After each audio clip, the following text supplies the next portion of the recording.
안녕하십니까. 저는 카이스트 신소재공학과 교수 홍승범입니다. 오늘 저는 여러분들과 함께 신소재 응용을 위한 전자기학 3부 3강을 함께 하겠습니다. 이전까지 저희는 자기장 B필드와 벡터 포텐셜 A 간의 상관관계, 그리고 그러한 것들이 실제 시스템 내에서 어떻게 에너지에 기여하는지를 배워봤습니다. 이러한 이론을 기반으로 해서 이번 장에서는 실질적인 응용에 대해서 한번 생각을 해보도록 하겠습니다. 가장 많이 쓰이는 응용 중에 하나가 이 장의 제목과 같이 모터 혹은 제너레이터, 즉 발전기가 되겠습니다. 모터의 경우에는 세탁기 혹은 요즘 테슬라 자동차에 들어가는 전기자동차 구동기에 이미 지금 잘 쓰이고 있음을 여러분들은 알고 계실 겁니다. 그런데 이 둘이 사실은 같은 구조의 어떤 기계적인 장치에서 나온다는 것을 아는 분들이 많지 않을 수 있습니다. 자, 거기에 대해서 한번 생각을 같이 전개해 나가도록 하겠습니다. 자, 오른쪽에 있는 그림을 한번 보시겠습니다. 매우 오래된 그림이지만 사실 이 원리는 지금까지에도 유효한 그런 그림이 되겠습니다. 말굽 모양의 자석, 즉 말굽 자석을 오른쪽에다 두고 그 다음에 말굽 자석 간극에다가 연자석 물질, 즉 소프트 아이언을 갖다가 끼운 상태에서 위와 아래의 간극 사이에 구리 전선을 저렇게 직사각형 모양으로 통과할 수 있게 만듭니다. 그리고 그 구리 전선이 앞으로 나올 때는 두 개의 인렛과 아웃렛, 즉 입구와 출구로 갈 수 있게 하고, 전류는 입구로 가서 한 바퀴 돈 다음에 출구로 나가게끔 설계를 합니다. 자, 이렇게 설계를 하면 앞에서 배웠던 지식을 활용해서 어떤 일이 벌어지는지 한번 생각해 보겠습니다.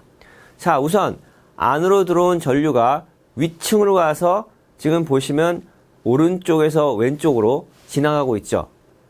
그렇게 지나가면 우리가 아는 오른손 법칙에 의해서, 자, 지금 자석의 극은 북극이 위, 남극이 아래, 즉 N폴은 위, 사우스폴은 아래에 있으니까 이 네 손가락을 아래로 향하게 하시고, 엄지손가락이 전류의 방향이니까 전류의 방향을 이렇게 하시면 이 손바닥 가는 방향이 힘의 방향이 됐습니다.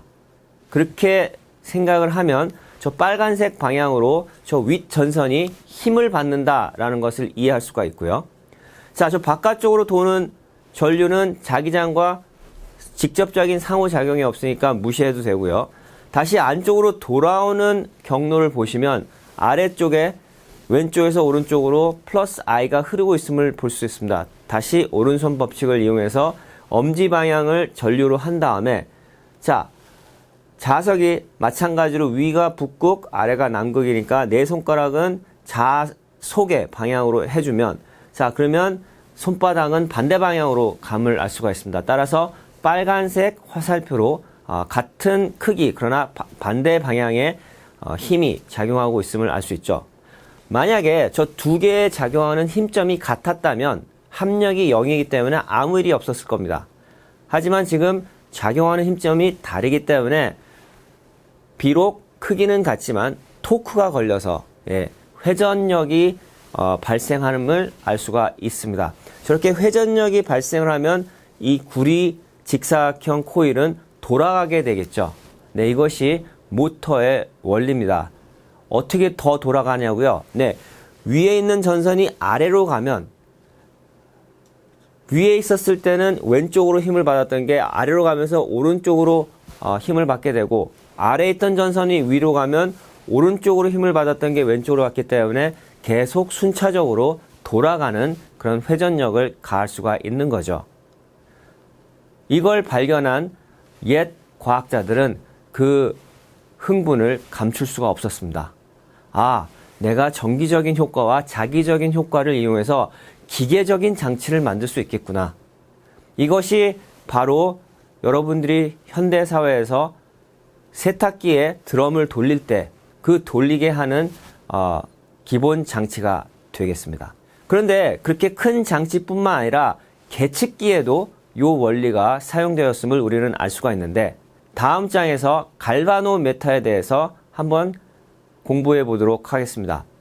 이 갈바노메타는 앞서 얘기한 전류가 흐르면 그 전류의 크기에 비례해서 자기력이 생기고 그 자기력이 토크를 걸므로써 회전력이 생긴다라는 것을 배웠습니다.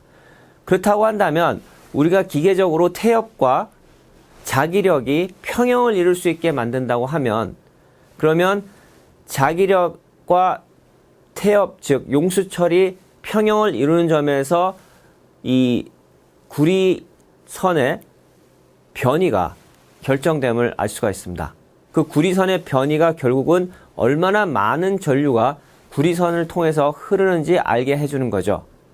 어떻게 보면 이게 바로 여러분들이 현대사회에 쓰는 전기 계량기의 전신이 된다고 볼 수가 있습니다. 즉 내가 얼마나 많은 전류를 현재 쓰고 있고 내가 한전에다가 얼마나 많은 돈을 내야 되는지 전기 비용을 얼마나 내야 되는지를 알게끔 해주는 기계가 바로 이 갈바노메타가 되겠죠.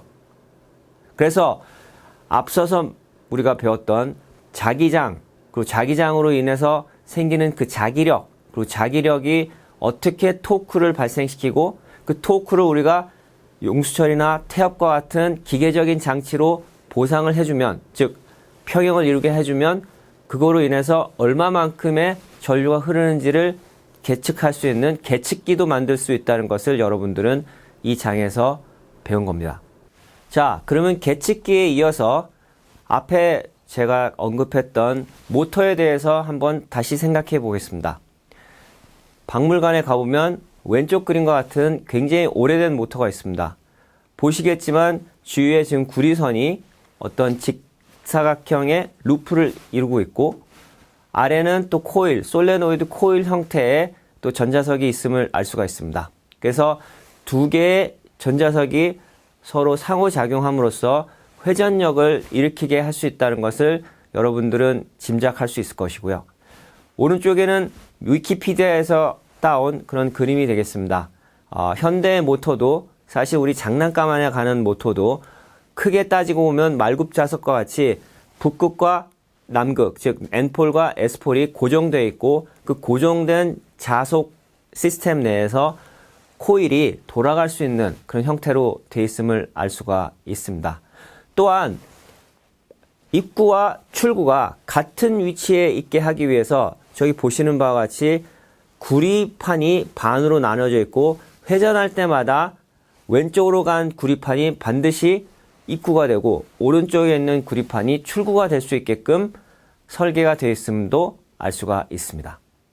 패러데이는 1840년에 인덕션 이펙트, 즉 유도 효과를 발견하게 되었는데 그때 패러데이가 했던 말 중에 유명한 말이 Electric effects exist only when there is something changing. 즉 뭔가 변화가 있을 때만 전기적인 효과가 있구나. 예를 들어서 고정되어 있는 반지, 금속 반지의 자석을 가까이 대고 움직이면 그때 전기적인 효과가 있음을 렌츠 효과로부터 알았죠. 그와 같이 자석이 변하면 전류가 흐르고 전류가 흐르면 자기장에 의해서 자석에 힘을 주는구나 라는 것을 패러데이는 깨달았었습니다. 네, 그리고 가우스와 웨버는 앞장에서 설명했던 갈바노미터, 즉 전류 측정기를 처음으로 만들고 실제 필드에 사용했던 과학자들이 되겠습니다. 오른쪽 그림을 한번 같이 살펴보도록 하겠습니다. 전봇대 두 개 사이에 전선을 연결하고 그리고 나서 전봇대에서 나온 입구와 출구를 갈바노미터, 즉 전류 측정기에다가 둡니다. 그 상태에서 밑에다가 전봇대 사이에 있는 전선 밑에다가 연구 자석을 놓고 그리고 걸려있는 전선을 좌우로 흔들면 어떤 일이 발생하죠? 전선에 지금 참새처럼 앉아있는 전자들이 지금 움직이면서 실제로 전류를 만드니까 자, 한번 오른손 법칙 다시 하겠습니다. 직각 방향, 즉 엄지 방향이 직각 방향으로 움직이면 자속, 즉 자기장은 위로 향하고 있으니까 힘이 어떻게 되죠? 전선 따라서 힘이 발생하죠. 즉 전자들이 가만히 앉아서 그네처럼 흔들리는 전선에 있으면 밑에 있는 자석 때문에 자기가 전선 쪽으로, 전선 방향으로 힘을 받게 됩니다. 그러면 가만히 있을 수가 없죠. 좌우로 이동할 수밖에 없습니다. 자, 전자가 좌우로 이동하면 어떤 일이 발생하냐면 전선은 전자로 가득 차 있기 때문에 한 칸씩 밀리면서 모든 전자들이, 즉 회로에 있는 모든 전자들이 움직이게 됩니다. 자, 움직이게 되면 전류가 생기죠. 전선을 따라서 전류가 생기기 때문에 그 전선에 따라 흐르는 전류를 갈바로미터로 저희가 측정할 수 있습니다. 자, 이것이 바로 전신, 즉 텔레그라프의 시초가 되겠습니다. 내가 모스부호, 즉 코드로 전선을 살짝 흔들는 것을 신호로 하면 그 신호에 따라서 전류가 비례해서 나오기 때문에 우리가 멀리서 그 신호를 알아볼 수가 있는 거죠. 즉 통신, 유선 통신이 가능하게 되는 것입니다.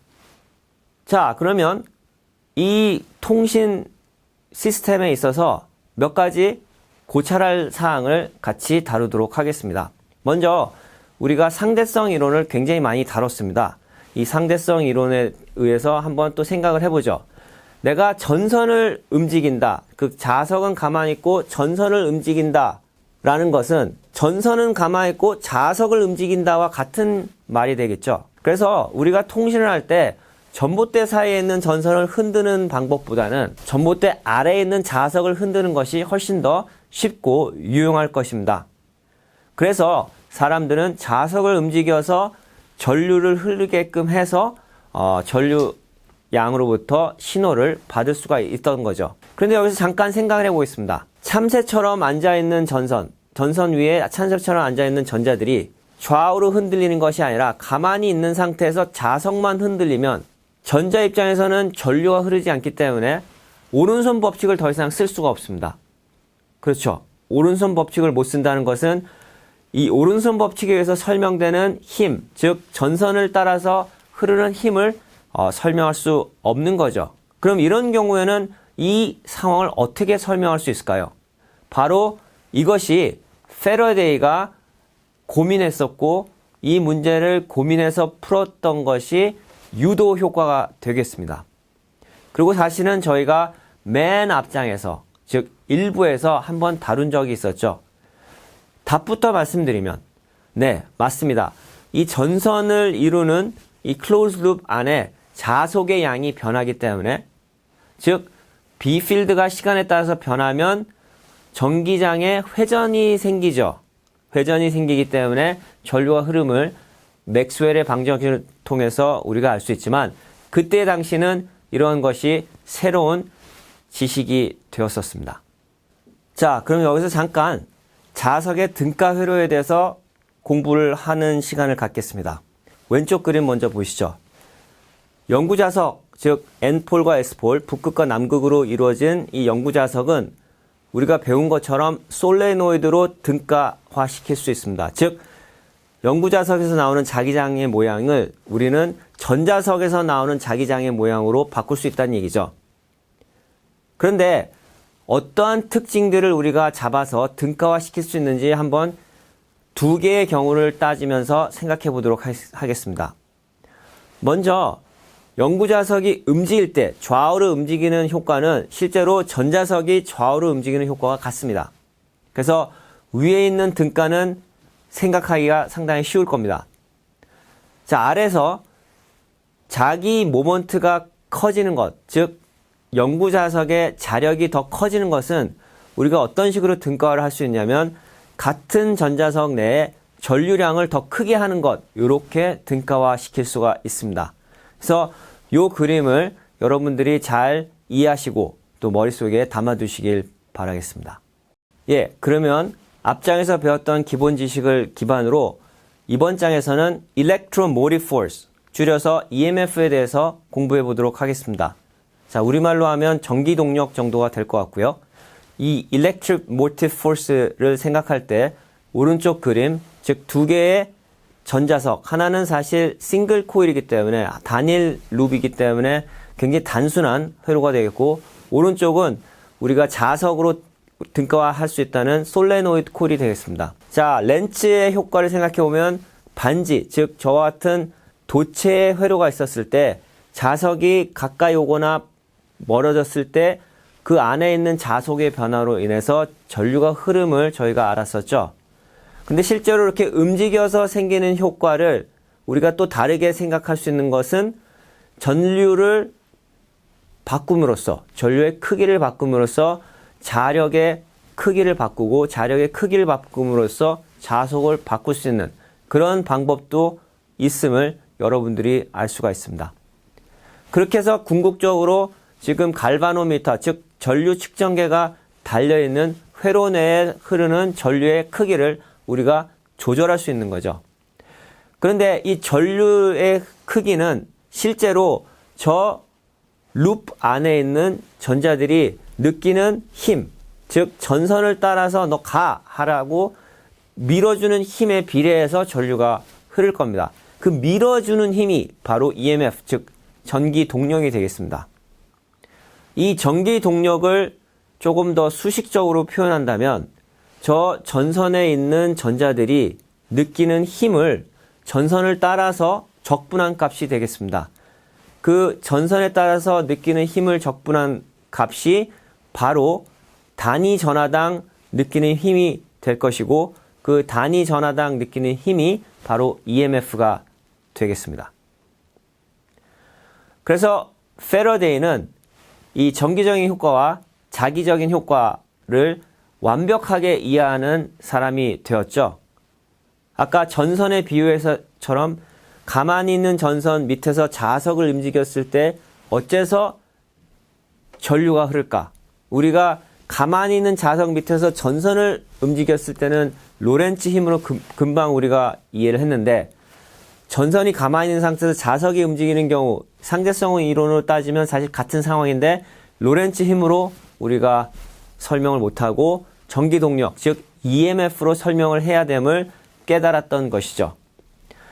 그런 EMF, 즉 Electromotive Force가 있음을 깨달은 상황에서 이제 그러한 형태의 힘이 어떻게 발생하는지를 몇 가지 케이스로 생각을 해봤습니다. 그러니까 첫 번째는 아까 처음에 말씀드린 것처럼 전선을 움직일 때, 두 번째는 전선 사이에서 자석을 움직일 때, 또 다른 거는 가까이 있는 전선에 전류를 바꿀 때, 아까 솔레노이드와 같은 경우가 되겠죠. 그럴 때 항상 EMF가 생긴다. 그래서 굉장히 단순한 경우, 즉 전선을 움직이는 경우는 그 EMF를 로렌츠 힘으로 우리가 이해할 수 있고 나머지에 대해서는 맥스웰 방정식을 활용해서 이해해야 됨을 여러분들이 이 장을 통해서 아셨을 거라고 믿습니다. 자, 그러면 패러데이의 자속 규칙, 즉 magnetic flux rule에 대해서 다시 한번 확인해보고 이해하는 시간을 갖도록 하죠. 그래서 첫 장에서 우리가 봤던 말굽 자석을 다시 한번 가져왔습니다. 자, 아까 첫 장에서는 전류를 흘려서 로렌츠 힘에 의해서 토크가 생기고 그 토크에 의해서 돌아가는 모터의 원리를 우리가 설명했습니다. 그런데 이번에는 모터의 원리가 아닌 제너레이터, 즉 발전기의 원리에 대해서 한번 생각해 보죠. 우리가 전류를 지금 흘리는 것이 아니라 저 코일을 움직인다고 했을 때, 힘을 줘서 움직인다고 했을 때 어떤 일이 발생하는지 확인해 보겠습니다. 자, 한번 생각해 보면 이 코일이 직각 형태로 있을 때가 단위 면적당 수직으로 들어가는 B필드의 자속이 가장 큼을 알 수가 있고 이 룹이 평행하게 있었을 때는 자속이 0이라는 것을 알 수가 있고 그 중간 각도에서는 그 사이의 값을 볼 수가 같다는 것을 볼 수가 있습니다. 그래서 이 코일이 움직임에 따라서 자속이 바뀌기 때문에 바뀌는 자속에 의해서 전류가 흐르고 그 전류를 흐르게 하는 동력이 아까 말했던 EMF, 즉 Electromotive Force라는 것을 우리가 알 수가 있죠. 그래서 패러데이의 자속 규칙은 이 룹을 움직이면서 생기는 전기 동력, 즉 EMF는 그 룹으로 통과하는 자기장에 의해서 생긴 자속의 변화에 비례한다라는 규칙이 되겠습니다. 따라서 더 빨리 돌리면 돌릴수록 더 많은 변화가 생기기 때문에 단위 시간당 더 많은 전류가 일어날 것이고, 이것이 여러분들이 예를 들어 수력발전, 우리 댐에서 물이 떨어지는 것을 물레방아 같은 기구를 통해서 물레방아를 돌리게 되면 그 물레방아가 저 코일에 연결이 돼 있어서 자속의 변화에 의해서 전기를 발생하게 되고, 그러면 각 가정에다가 전류를 배급할 수 있게 되는 거죠. 그게 비단 수력발전만일까요? 화력발전도 마찬가지입니다. 화력발전도 증기를 일으켜서, 즉 석탄이나 석유로 열을 내서 물을 끓여서 증기로 인해서 물레방아 같은 그러한 기구에 저와 같은 룹을 달고 돌리면 거기서 전류가 나오게 되고, 원자력 발전소도 마찬가지로 물을 끓여서 원자 핵 발전에 의해서 나온 열에 의한 물을 데펴서 돌리는 스팀 발전기로 또 돌리게 됩니다. 따라서 저 구조는 우리가 어떤 발전소를 쓰든 간에 이것이 공통적으로 들어감을 알 수가 있습니다. 단 하나 안 들어가는 게 있죠. 바로 태양광 발전이겠습니다. 태양광 발전은 햇빛의 에너지를 바로 전기로 바꿔주기 때문에 하나의 예외가 되어 있고, 태양열 발전도 거울에서 우리가 태양열을 집광시켜서 물을 끓여서 돌리기 때문에 모터가 들어가고, 풍력 발전도 큰 선풍기와 같은 날개에서 돌아가는 힘을 모터에다가 연결해서 전류가 발생하기 때문에 여러분들이 생각할 수 있는 대부분의 발전은 항상 저 발전기를 달고 작동하는 것을 볼 수가 있습니다. 어마어마하죠. 그야말로 어디든 쓰이는 그러한 굉장한 기구를 우리 선조 과학자들이 발명해낸 셈이 되겠습니다.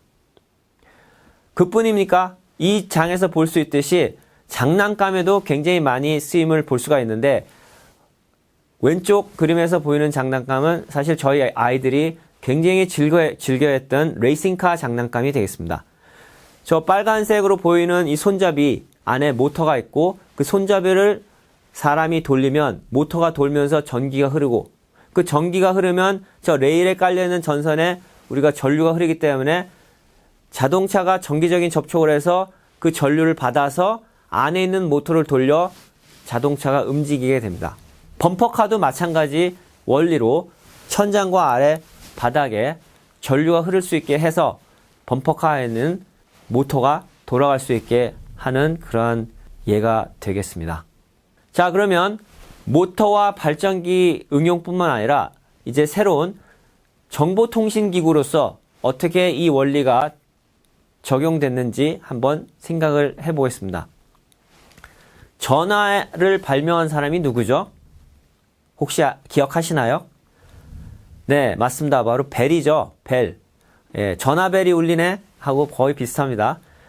그 벨이 처음에 전화를 만들었을 때 실제로 사람의 말을 상대한테 들릴 수 있게 하는 그러한 트랜스듀서, 즉 변환기가 필요했습니다. 그 변환기의 기본 그림은 바로 오른쪽에 지금 나타나 있죠. 사람이 말을 할 때 사실 공기가 전파가 됩니다. 공기의 압력이 바뀌면서 전파가 되죠.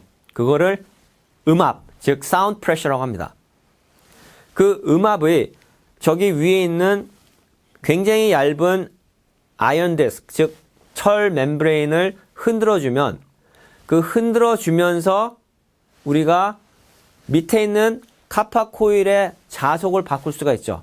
즉 내가 만드는 음압의 변화가 전류의 변화로 바뀔 수 있는 그런 장치가 되겠습니다. 그렇게 전류의 변화가 또 똑같은 저러한 구조의 장치로 가면 자석의 변화, 즉 자기력의 변화로 인해서 저 멤브레인을 같은 형태로 떨리게 만듭니다. 같은 형태로 떨리면 거기에 있던 공기가 음압 형태로 나가면서 소리가 재현이 되는 거죠.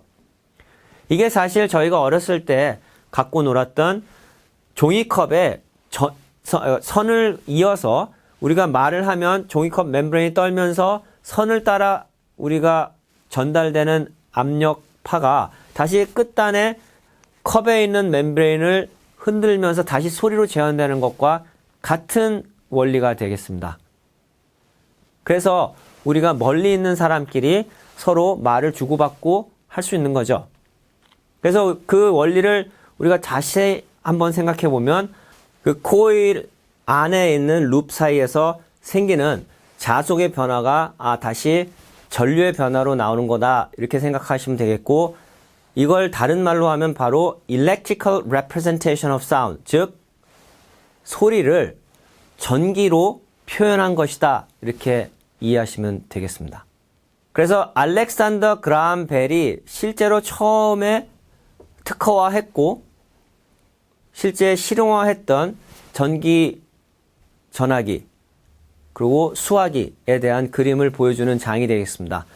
아래에 소스가 있고요. 여러분들도 저 소스를 통해서 확인할 수 있는데, 여기서 벨이 썼던 그러한 마이크는 바로 카본 버튼 마이크로폰이 되겠습니다. 그래서 이 카본 버튼 마이크로폰이 우리가 말할 때 생기는 그 음압을, 그 사운드 프레셔를 전기적인 신호로 바꿀 수 있음을 저 그림을 통해서 여러분들이 알 수 있겠죠.